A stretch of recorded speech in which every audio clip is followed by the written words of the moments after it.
Why, hello there, Trailblazers fans. Good late afternoon, early evening. Welcome into another edition of Blazers Game Day as we're here live at the Moda Center getting you ready for Trailblazers versus Hawks. Blazers looking to, play build off of their good play as of late outside of this one-off in Golden State just a few nights ago where it looked pretty UGLY. I think we expected that with no Denny Avdia. But tonight you get the Hawks and a chance to get back in that win column against a team that is kind of middle of the road.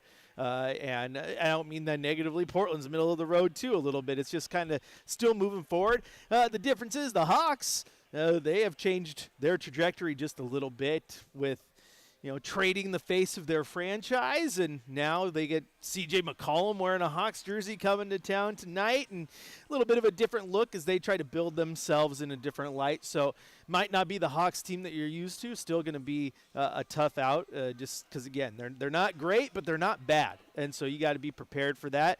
And the Blazers will be without, once again, Denny Avdia, who 2 nights ago against Golden State proved that he is an MVP candidate, and he didn't even play. And he proved that he's an MVP candidate. What do I mean? Well, let's take a look at what happened just a couple of nights ago down in San Francisco. The Warriors just handled the Blazers, a 119-97 victory. They led for 47 minutes and 15 seconds of the game. The Blazers led for 0 minutes and 0 seconds. It was just a dominating performance for Golden State. Their largest lead of the night was 29 when they led 67-38. And when it was all said and done, the Blazers just couldn't mount any offense. And you had Drew Holiday, but it wasn't enough to run that offense. And without Denny, you definitely had some holes in your game exposed. And to be fair, at the same time, with all the injuries and, of course, Drew Holiday being on that minutes restriction, that starting lineup did feature the two guys who have been playing their tails off but are still two-way guys. They are two-way guys. Caleb Love and then Sidy Cissoko in that starting lineup. Caleb Love getting the first start of his career. Not a lot of depth on the bench. Javonte Cook got in there for almost 14 minutes, which kind of shows you where you are. Now, Denny Avdia is doubtful for tonight, which we know what that means. It's only going to be a matter of time before he gets ruled as out. But that also means that maybe there's a chance he plays in one of these upcoming games. The Blazers will play again on Saturday before heading to the road to Sacramento, and then they come back next week for 2 more home games. And as Chad was saying earlier, maybe it makes sense to just sit him out for the week, make sure he's healthy, and then bring him back for those games. Or, maybe one of the 2 games this week, and I don't think you play him on both just because you don't want to have him tweak anything there. But without Denny, it's a whole different team. On the plus side, does sound like you're getting Jeremy Grant back tonight. We'll head down to the coach's corner in about 10-12 minutes and hear from Tiago Splitter. I'm sure he'll give us an update on that. But if you got Drew Holiday back and you get Jeremy Grant back, and hopefully you start looking at getting Scoot and Matisse back, things are looking up for this Trailblazers team. But before we continue to look forward, let's take a chance to look back as the Blazers lost to the Golden State Warriors on the 13th of January. Shout out to my mom. It was her birthday. It was 119-97, like I said, and the Warriors they did their thing. If you would have looked at a box score and I would have told you that Steph Curry scored just 7 points, you would have thought that the Golden State Warriors got bounced, but that's not the case, and he did. He was 2 of 9 from the floor, 2 of 8 from beyond the arc. He had just 7 points, but he did have 11 assists, and I think that's a sign of a great player right there. When the shot's not falling, you're not getting into your offense, you found ways to get everybody else involved. He had a third of the team's assists, so a good night for him in that aspect. For those of you who watch plus minus, he still finished with a +8. Jimmy Butler had 16 points, 6 rebounds, 5 assists, 10 points from Draymond Green to go along with 7 rebounds, 3 points from Quentin Post. Moses Moody had 14. Brandon Pajemski had 15. DeAnthony Melton led all scorers on the Golden State side of things and all scorers in the game with 23 points off of the bench. Notable not playing. Jonathan Kuminga, who has officially requested a trade from the Golden State Warriors. We'll see how that one plays out. On the Blazers side of things, Toumani Camara, and we have talked about this, the offensive game of Toumani Camara lately has just been so hit or miss. It was only a few nights ago that he had a career high 25 points. The offense looked incredible. And then in this game against Golden State, 2 of 8 from the floor, struggled. He had 6 points, no free throws, 4 rebounds, 2 assists, 3 personal fouls. The Blazers, especially on nights when Denny's out, need more from Toumani Camara on the offensive side of the ball. Sidy Cissoko had just 3 points and 3 assists, 7 points and 9 rebounds from Donovan Clingan. Caleb Love, very good. Getting into that starting lineup. Shot was still a little streaky, 5 of 16. But he had 17 points overall, second leading scorer on the team.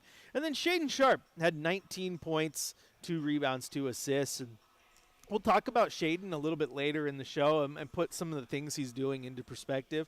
Because I had some Blazer fans a little upset with his performance, and I wasn't in the least. And there's a couple numbers I found that I think will surprise you. We'll talk about that after we head to the coach's corner. Ryan Rupert, he had 13 points, a couple assists and a rebound, 12 points from Drew Holiday to go along with 8 rebounds and 3 assists, and 11 points from Robert Williams, 3 points each from Javonte Cook, Young Hansen, and Dwop Reith. So the Blazers just struggled in this one. And we looked about what happened last time when they beat the Warriors down in Golden State, and the Blazers shot very, very well from beyond the arc. Not so in this one. They were 14 of 47, just 29%.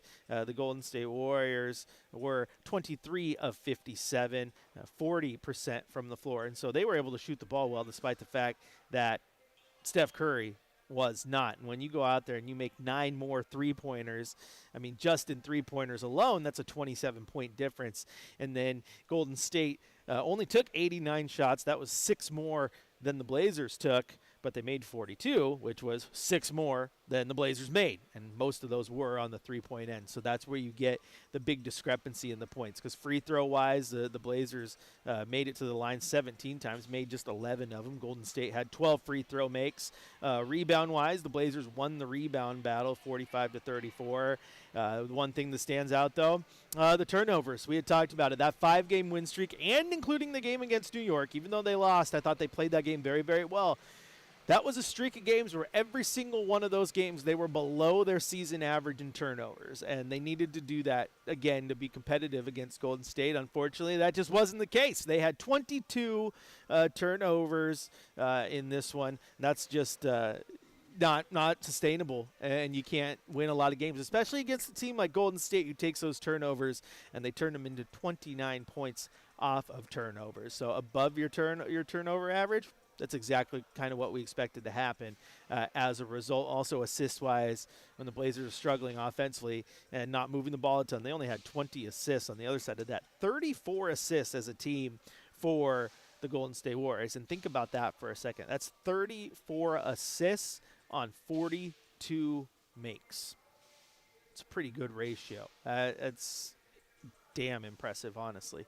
So the Blazers just had to figure that thing out. You got to hold the ball a little better. And, you know, Denny Avdia's not out there, so it all goes into the who's going to hold the ball and who's going to be the primary ball handler, especially in those half-court sets. Those are your questions that you have to struggle with. You had Drew Holiday, which is good. You knew the ball was going to go into Shaedon Sharpe's hands a little more, and I do think you got to tip your hat to him. He had just 1 turnover in this game, which is far fewer than I expected him to have, considering he was going to have the ball in his hands a lot more. But Caleb Love, 4 turnovers. 3 turnovers apiece for Sidy Cissoko, Donovan Clingan, Drew Holiday, and Robert Williams. So those things will start to add up, and that's why you have those nights where you turn the ball over 22 times. The other team turns them into points. They get out in transition. They make three-pointers because they're a good three-point making team. As we talked about it before the game, they take the most, they make the most.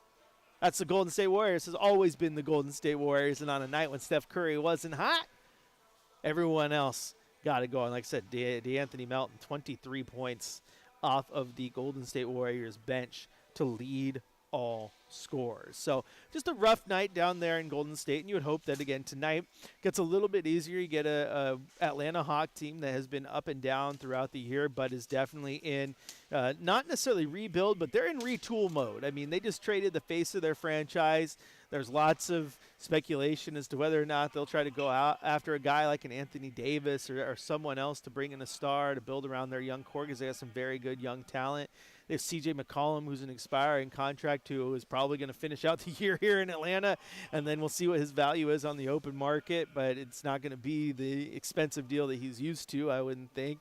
So they have options. I mean, they could flip CJ if they wanted, and they can't aggregate him just because of the rules. But we'll see what happens, because they have options moving forward, as do the Blazers with the trade deadline just a few weeks away, and we can talk about that a little bit later.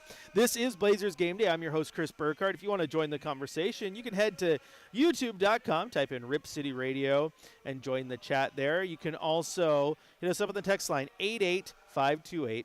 Is the text number. We're going to take a quick break here on Blazers Game Day, and when we return, we're going to head down to the press room to hear from head coach Tiago Splitter for the Coach's Corner. I am your host, Chris Burkhardt. This is Blazers Game Day on your home of the Blazers, Rip City Radio, 620.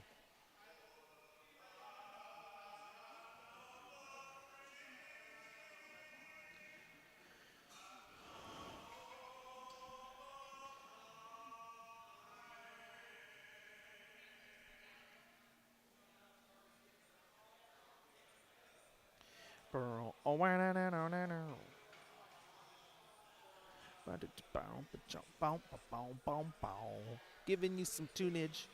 You're right, Patrick. We need Hawaii back. Maybe I'll play tonight. We'll see. We'll see. All right, YouTube. You're awesome. I'm going to take a quick little break here. I'll be right back. Thanks, babe.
Welcome back into Blazers Game Day. Chris Burkhardt here with you. It's time now for the Coach's Corner. We're just waiting for head coach Tiago Splitter to make his way up to the podium, and as soon as he does, Brendan will turn that audio up and we'll hand it over to Tiago, see if we get an update on if Jeremy Grant's actually going to be playing tonight. He was updated to probable, which means he'll probably play, but I do want to hear some official word on that. Again, keep in mind he'll likely be on a minutes restriction like Drew Holiday was. I would expect him to play about 15 minutes. Drew Holiday might get a little bit more, closer to his 30. He went from about 15 to 20, so maybe he gets about 25 tonight. We'll see. Then hopefully you get Denny Avdia back soon as well, but it is nice to see a couple of those guys who've been missing some time getting back on the court. So we'll hear from Tiago here in just a second. We also had one of our texters ask us about what the Blazers have options-wise with the two-way guys. I don't have enough time to get into that prior to Tiago, but when Tiago's done, I will definitely answer that question as it pertains to Sidy Cissoko and Caleb Love, because they've both definitely earned contracts. He's there. Absolutely. All right, Tiago's there, so let's head down to the podium.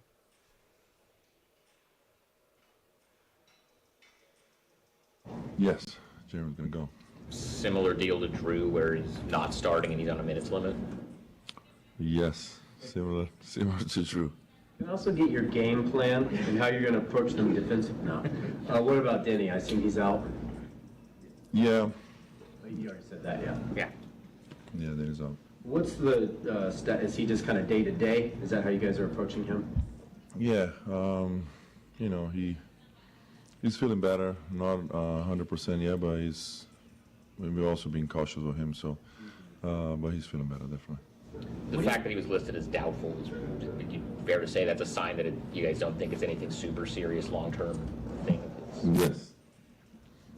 Getting back Drew and Jeremy, what does that provide for you from a leadership perspective, considering both those guys have been in the league for some time now? Yeah, it's great that they're back. It's not so great that we have these limitations, and it's part of it, right? Like you have the minutes restrictions, and they both coming back and not being still like in game shape. So it's not the best scenario, but I'm happy, of course, that they are playing and we have them in the court again. They're getting in game shape. They're getting used to their teammates. Teammates are getting used to them again. So that's the positive. It's perfect. No, it's far from positive, but starting to see the guys back is awesome. I guess from a non-com perspective too, when you have a guy like Drew back, a guy like Jeremy back, who've played a lot of games, what does that do for kind of some of the younger guys on the team, the Caleb Loves and the Donovan Kling, and some of the guys who are still new to the league? Yeah, I mean, just to handle especially the situations, the bad situations in the game. When the other team is on a run, timeouts, little chit chat there, or when the game needs those vets to be there in the court, finish games. Those are the things that we miss the most. These experienced and vet guys. You end up going with Drew a little bit longer last game just because that you couldn't get him out fast enough on that one. Yeah. You try. It's tricky, right? Like sometimes the game doesn't stop, and but he was feeling good, so that's fine. And looking for him to play minutes similar to that, and just to like I said, get used to have him there. His teammates used to what he does and the way he kick ahead and play fast off inbounds, off rebounds. So it's kind of like the rest of the guys got to learn how to play with Drew as a point guard again, right? And you started him in the second half, obviously.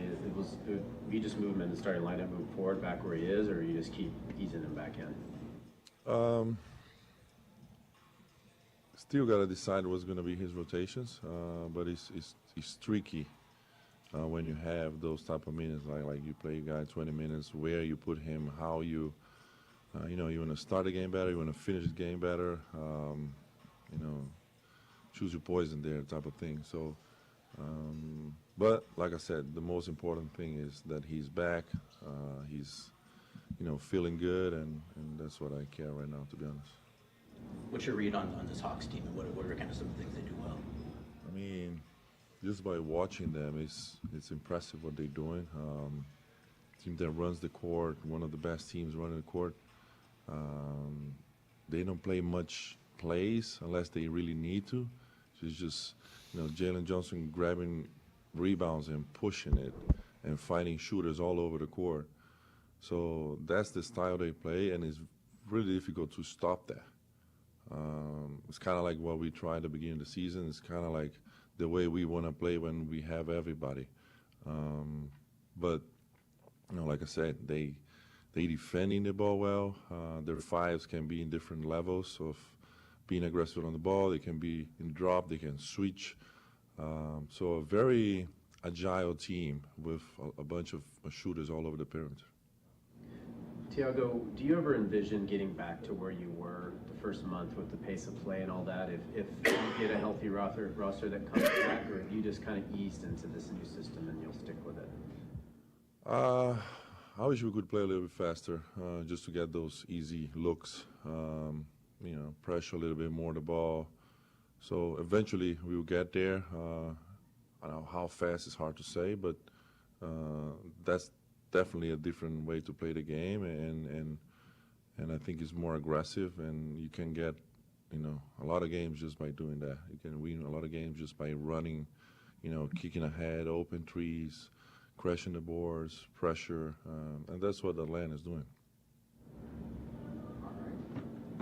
Thank you all. Thank you. And there you hear from head coach Tiago Splitter.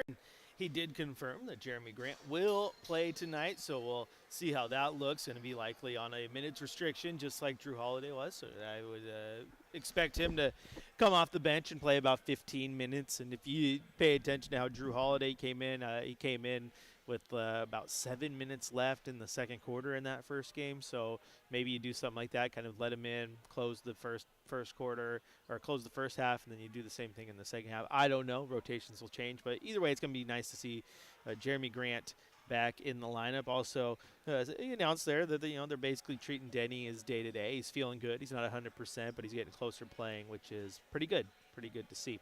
Now, I did address that, we'd head out to the text line and answer some questions there, because we had a good question from one of our listeners, and this was prior to the show, but they said, hey, Scott in Salem here. I don't always catch the pregame show, but I wondered if you guys could address what options and obligations we have with the two-way contracts, and if there's other things we could do with the roster spots. I think each of Portland's two-way guys, there are like 7 games left until the 50-game expiration on the contracts, right? So here's the thing. Yeah, so if you pay attention, a two-way player can be active for 50 games on the NBA roster, and Caleb Love has a handful of games where he was inactive, as does Sidy Cissoko. Right now, Caleb Love is 33 games into the season, Sidy Cissoko at 36.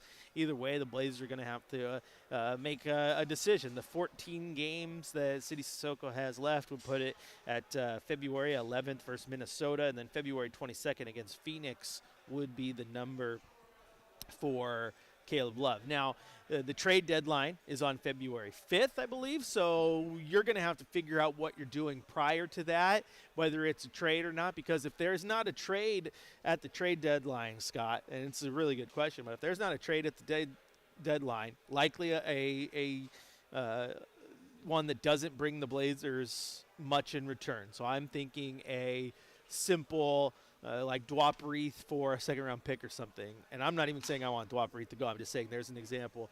To free up a roster spot, then you're going to have to look at cutting people post-trade deadline to open up those roster spots for Caleb Love and Sidy Cissoko. The thing is, both of those guys have played well enough to absolutely earn that roster spot. Caleb Love is top 10 among the rookie leaderboards right now for, rookie of the year. He's one of the best scoring rookies in the class.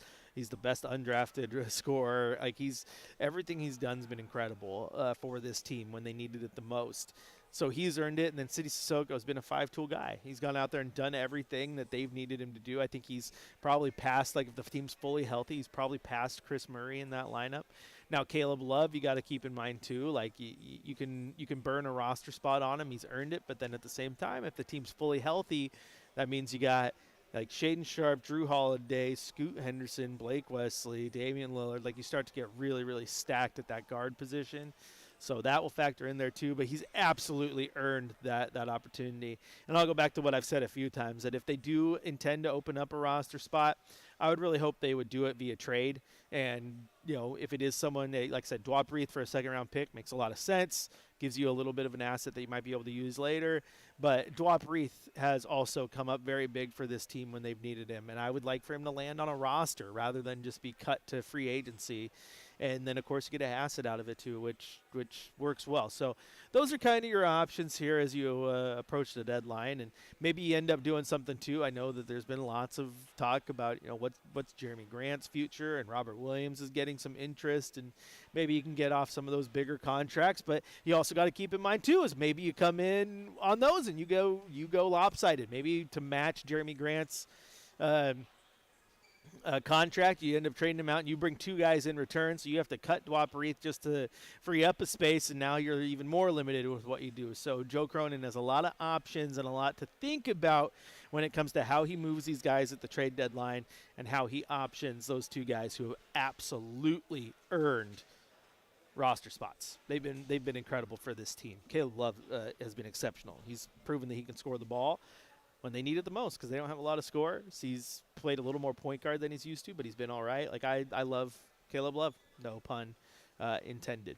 Speaking of players I love, I'm a big fan of Shaedon Sharpe, and you guys know that. I said at the beginning of the year the things I wanted to see this year. I thought that he needed to be the team's MVP, needed to be their best player. Now, I was wrong on part of that because Denny Avdia has kind of proven that he's the team's MVP, but Shaedon Sharpe is still showing glimpses that there's just untapped talent there that can be absolutely incredible in the coming years.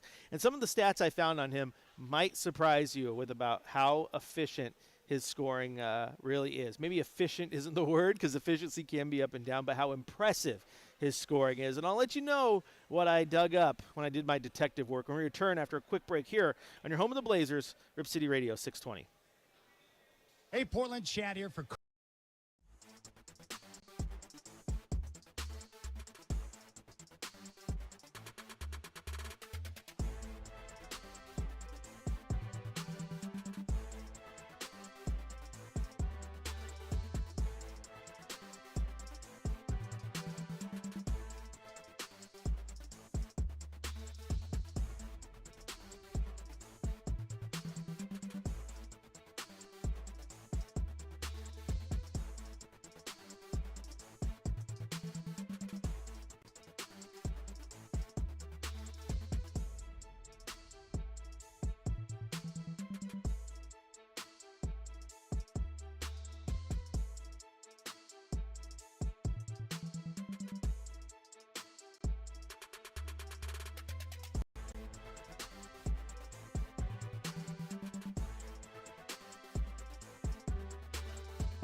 We are getting you ready for Blazers versus Hawks. I'm your host, Chris Burkhardt. If you want to join the conversation, you can head on over to youtube.com, type in Rip City Radio, or you can hit us up on the text line. 88528 is the text number. Now, I said I wanted to talk about Shaedon Sharpe for a second because some interesting things have been happening with that young man. And I find it interesting that people have been up and down on him, right? And I still think that he has got a lot of potential. Now, I think people forget that he is a very, very young player in this league. He is only 22 years old, and he's getting into this starting role and taking the bull by the horn, so to speak, running with it.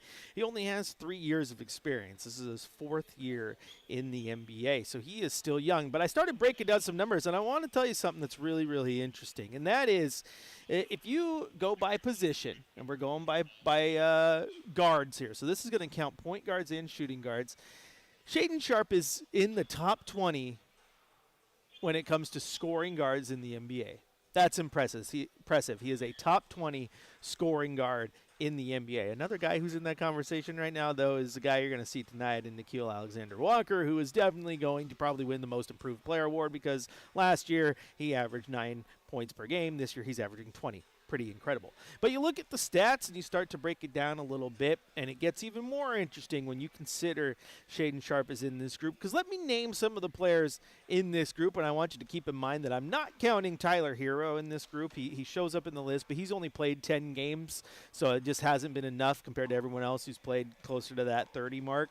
But even so, if you counted those 10 games, Tyler Hero is the 16th leading scorer among guards. But look at some of the names here real quick, all right? So among guards in the NBA, Luka Doncic leads the way with 33 points. And then you have Shai Gilgeous-Alexander, Tyrese Maxey, Donovan Mitchell, Jaylen Brown, Ant Edwards, Jalen Brunson, Steph Curry, Cade Cunningham, Austin Reeves, Jamal Murray, James Harden, Devin Booker, Norm Powell, Keontae George, Shaedon Sharpe, Nickeil Alexander-Walker, De'Aaron Fox.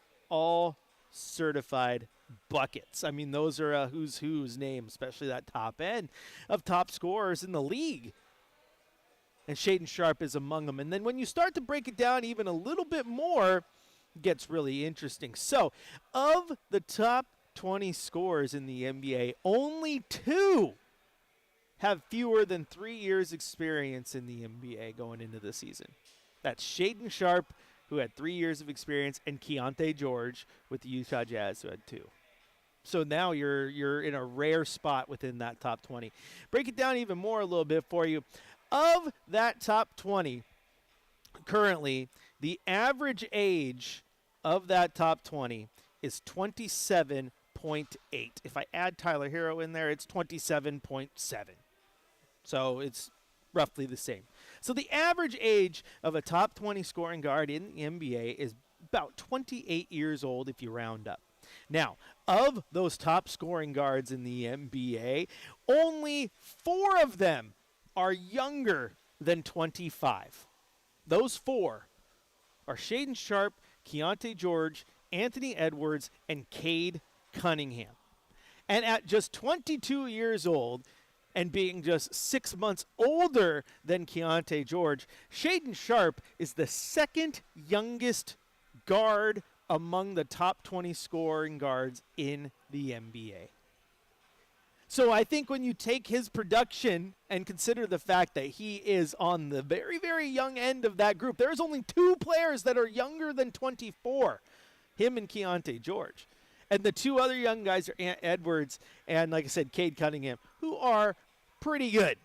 They are pretty good. Now, I know that there's still holes in Shaedon Sharpe's game and all, but sometimes it's easy to forget that this guy came to the Blazers out of Kentucky. You will hear it in the announcements tonight. You know, number 17 out of Kentucky, Shaedon Sharpe. He never played a single game at Kentucky. Did all the reclassifications, wanted to get in early, be eligible for the draft. He never suited up.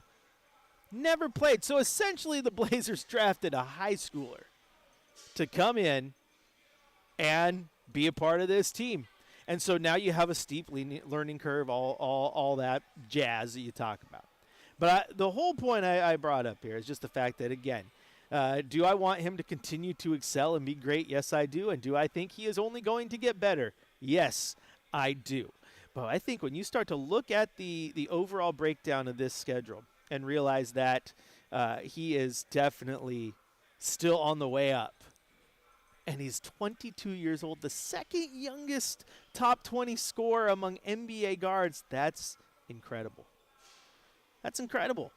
And you have Anthony Edwards who comes in, and he's the absolute certified bucket, but he comes in, had some experience, obviously, in college, and then he comes in at age 22. He was averaging 25 points per game, and he was an all-star, but he's different. Like, we're talking, like, Edwards is a guy who's just phenomenal. All he does is go get buckets, and you would hope Shaedon Sharpe can kind of get to that spot in his game eventually. Still some room to grow. But again, Shaedon Sharpe coming in right now at, look at these numbers, coming in at 17.9 shots per game, 21.5 points. It's been incredible. He's absolutely been incredible. And you consider you do all this when among the top 20 guards, he's definitely the worst three-point shooter. Well, maybe not. Luka Doncic isn't that good. For those of you who are keeping tabs, they're both on the same chart there, 32.7. But the difference is Luka Doncic takes 10 of them per game, and he does turn the ball over a lot. But again, when you're in that top 20, and you're not only in the top 20, you are in the low half there at 22 years old. There are more 30-year-olds in that top 20 than there are 22-year-olds. Well, of course, 30 versus 22. I get that, but you also get what I'm saying. The guys who are supposed to be the old dogs. Steph Curry still doing it. Steph Curry still can't be stopped. I mean, come on. 37 years old, and he's a top 8 among guards. I yelled his name too loud. Now my Apple Watch is trying to get me Steph Curry stats. But I just think that's an impressive run that Shaedon Sharpe's doing right now. 22 years old, second youngest among the top 20 scoring guards in the NBA, and only getting better. So for those of you mad, why did Shaedon Sharpe look so bad against Golden State? I don't even think he looked bad. He was efficient. He was, 9 of 15 from the floor. Had 19 points to lead the team when they all knew that they were going to key on him because there was no Denny. I think Shaedon Sharpe's going to be just fine. Absolutely love me some Shaedon Sharpe. Hopefully he continues to get better. I just thought that was some interesting stats to find as we were digging through, trying to make some arguments and some good faith debates the other day. All right, and this is Blazers Game Day. I'm your host, Chris Burkhardt. We get a question from a friend of the show in the text line. That is, will the Niners beat Seattle, or will Seattle be Temple tough? And man, I don't know. I really want San Francisco to beat Seattle, but it's definitely going to be a battle up there in the Emerald City because Seattle's good. Seattle's absolutely good. They earned that #1 overall seed. But keep in mind, it's not as if they're playing a terrible team. I mean, the last game of the year was for that #1 overall seed. So it's not as if, they're just leaps and bounds better than San Francisco. This game's going to be won or lost on that defensive pass rush, though. The pass rush and the ability to put pressure on the quarterback for San Francisco has been lacking all year long. And if you don't get pressure on Sam Darnold, you're going to be in for a world of hurt. I also happen to know who this texter is, even though the text line only shows us their phone number. But it's a friend of the show, Timmy Hammock, a.k.a. Bobby, who I hear it's his birthday. Shout out. Happy birthday, Bobby. An OG fifth quarter and game day YouTube chatter, former college football 25 multi-time national champion. Still hasn't yet to win one in college football 26, but neither has Hawaii. Some of us just can't get the job done. The lights shine too bright. Either way, hopefully the year of wisdom will lead you to a championship, my friend. So happy birthday. Thanks for tuning in. Thanks for sending me your questions and all that jazz. Not the Utah Jazz. It's a saying. Don't take it so serious. All right, we're going to take a quick break here on Blazers Game Day. When we come back, it's time for our keys to the game. We're going to focus in on this Atlanta Hawk team and see what the Blazers need to do to pick up a victory, get back in the win column. And, it's going to be nice, too, because Jeremy Grant's going to be on the floor tonight with Drew Holiday. This team's getting healthier by the day. Maybe they can get a win tonight to welcome Jeremy back. We'll talk about those keys to the game when we return here on your home of the Blazers, Rip City Radio 620. can't believe people have the stomach to do that.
You want to win this game? It starts on the glass. The Blazers have to absolutely dominate on the glass. Why? Because Atlanta comes in as the 25th team in the NBA in rebounds. They average just 41.7. Their 31.9 defensive rebounds per game put them right again in the middle of the road at about 18th. So this is a game where the Blazers, who are the number 2 offensive rebounding team in the NBA, can absolutely excel. You would hope that the games tonight could be a little bit similar to what you saw Houston do to the Blazers. And the Houston Rockets are the number 1 offensive rebounding team, and they gave the Blazers fits because the Blazers aren't great on the defensive side of the rebounding, right? So you would hope that game, those 2 games, the Rockets had 22-plus offensive rebounds in those games. You would hope tonight that they do the same thing. So if I'm looking at the box score and I'm looking for a player to make an impact, I'm looking at Donovan Clingan. This is his game, ready-made for him. Go off, young man. Clean the offensive glass. Give the Blazers those second-chance points, and hopefully that leads to the ability to stay in the game and then get the leads, hold on to those leads, extend those leads. Attack, attack, attack. The Atlanta does come into this game, though. This is where it's going to be a stretch on the Blazers' defense. So Drew Holiday needs to be ready. Tumani Kamara absolutely needs to be ready. Everybody. Because Atlanta comes in currently number 1 in the NBA in assists at 31.2. Now, you might go, well, of course, Chris, they have Trae Young, and he had a game this year. I think it was like 3rd game of the season, and he had 17 assists. He's one of the best assist man in the game. That is true, but that number right there, 31.2 on the season through 42 games for them. And Trae Young only played 10 of those. So even without him, they find ways to move the ball and make you work. So defensively, this team is going to have to be locked in on that end because they will move the ball and they will get open shots. And if they get open shots, then they're going to find a way to beat you.